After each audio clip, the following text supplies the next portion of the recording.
I know we're running out of time. I wanted to sort of throw a question out to everyone, and feel free to sort of jump in as you see fit. But I wanted each of you to take 30 seconds to a minute and share with us one key innovation or change or sort of new idea come into the data security industry, say over the next, say, 5 years or so.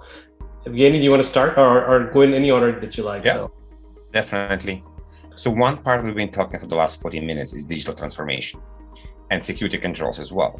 And I think we can all agree that when we're in a cloud, the way we build rules, the way we authenticate is by user. So I wish in the next 5 years, the idea of identification of a user will be much easier. We mentioned air gap. How can I open a document if I don't know who's Evgeny?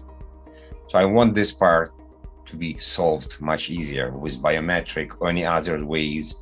This way, the moment I know is Evgeny, I can apply things much easier. I can do DRM much easier. I can do many, many other things in much easier and faster way.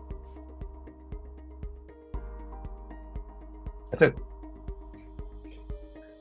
Juanil or Rob, whoever wants to go. Go ahead, Rob. Okay.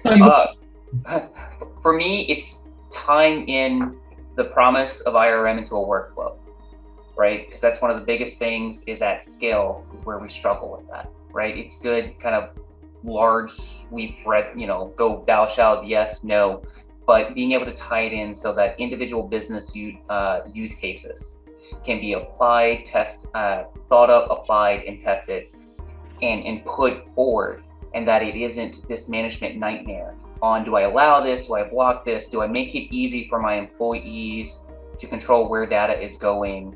But at the same time, integrate for the specific limitations based off the information or based off of where it's going to. So more context-based on controls versus trying to do DLP rules or trying to go and say, I give the user complete control and then they have to manage it. So doing something that we can kind of tie in that management workflow with key management, where we can be smarter about what we recommend or apply, but yet not get in the way of the user from doing what they need to do, I think would just streamline the entire adoption of more data protections, which in most cases is using encryption to control who can do what with the information. Thanks, Ron. I just thought about something. Sorry, I just came to my head. Homographic encryption, it's going to make things a lot easier going forward, especially with security and make things easier for everybody on the user side, especially when it comes to the performance we talked about earlier and the ease of use of security products and DRM products and everything else. That's some of the things that that'll really, quantum encryption, whatever it may take. Right. But if you take all those things into the idea, it's to make things easier and more performance on the end user to become more usable and easier for everybody else. I think that's one of the big changes that needs to happen in the next couple of years. I think also this quandary that we live in privacy and security, okay? If you take a look at it, I can't do certain things because of privacy, but I need to look at it because of privacy and security. And we live in this quandary of this area, and even putting AI in the middle of both of those causes more issues in the privacy side than anything else. I really believe that that's a solution that's going to come as maybe in the future someone should invent it, a privacy as a service into the IoT devices directly, or right into upstream areas where it comes right from the bat fully into a methodology and practice which is accepted in the cybersecurity realm, in the AI realm. And that's one of the things. Other ones I would love to see is, right now, if you take a look at a lot of providers, and they do this, and I'm not going to say the names of the providers, they focus on cyber threats not from external factors. A lot.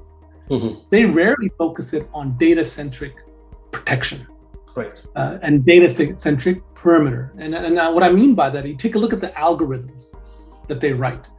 You would say 90% of them are based on external factors, easiest, biggest bang for the buck for the return for those consumers. Right. but data-centric one algorithms, when you take a look at it, and then putting AI behind that. Oh, well, Rob sent an email to you, Vishal, and that's perfectly fine, but that data itself was, manipulated this way. It had this lineage, and all those AI tracking of the data itself is not heavily invested in from these security vendors. And I think that eventually that piece is going to start growing a lot faster. All right, great. Thank you.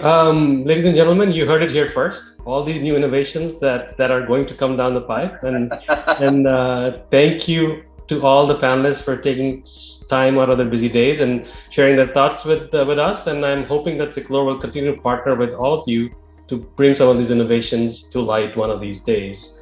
We really appreciate the time you spent with us, and have a great rest of the day. Thank you so much for the panel today. Thank you. Thank you, everybody. Take care. Bye.